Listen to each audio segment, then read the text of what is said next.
Janda itu sedang makan malam bersama putranya. Tiba-tiba mendengar seseorang mengetuk pintu di luar. Wanita itu melihat keluar dan terkejut. Dia melihat seorang pria mengetuk. Meskipun dia sangat ketakutan, di luar sedang hujan deras. Dia masih pergi untuk membuka pintu.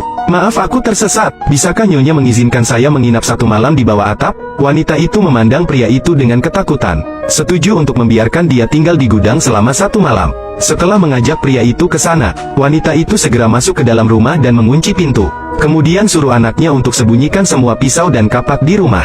Sebagai seorang janda, dia juga takut kalau pria itu adalah orang jahat. Setelah beberapa saat, dia meminta putranya untuk memberi makanan kepada pria itu. Pria itu sudah kelaparan, cepat-cepat menyeruput semua bubur di dalam mangkuk. Wanita itu juga membuat pakbau daging. Pria itu makan seperti dia mau mati kelaparan. Tengah malam, anak itu terbangun karena suara berisik. Dia segera pergi untuk melihat apa yang terjadi.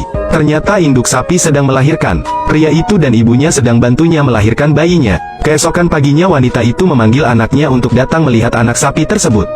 Pria itu selesai sarapan dan bersiap untuk pergi. Ketika pria itu pergi, dia memanggil putranya untuk memberinya sejumlah uang. Anak itu segera mengambil uang itu dan mengejarnya. Pria itu mengambil amplop itu dan melihat uang di dalamnya. Awalnya dia tidak berniat mengambilnya, tapi anak laki-laki itu berkata ibunya menyuruhnya harus menerimanya. Jadi pria itu tidak menolak lagi. "Hei nak, ayahmu tidak ada di rumah?" "Ya, mengapa? Dia sudah meninggal." Hanya karena mendengar ini, pria itu kembali ke pertanian.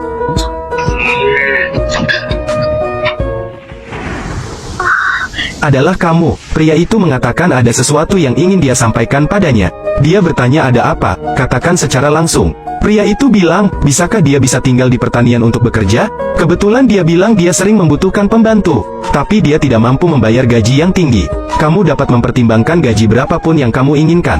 Selama makanan dan akomodasi saja sudah cukup." Wanita itu terkejut, tentu saja dia harus menyetujui hal sebaik itu. Di malam hari anak laki-laki itu datang untuk memberi makanan kepada pria itu. Anak laki-laki itu berkata ibunya ingin menanyakan siapa namanya. Pria itu mengatakan namanya adalah Gao Zhang. "Siapa namamu nak?" "Wuzi." "Wuzi."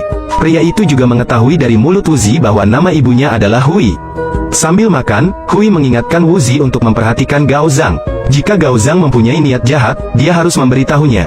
Dia sendiri yang memelihara banyak sapi perah. Hidup disebut juga cukup makanan. Sejak Gao Zhang tiba, dia sangat rajin, bersaing untuk melakukan semuanya. Hui sangat penasaran, mengapa seorang pria berotot seperti ini, tapi tidak perlu gaji, tapi bekerja keras untuknya. Awalnya, Hui setuju untuk mengizinkan Gao Zhang masuk ke rumah untuk makan.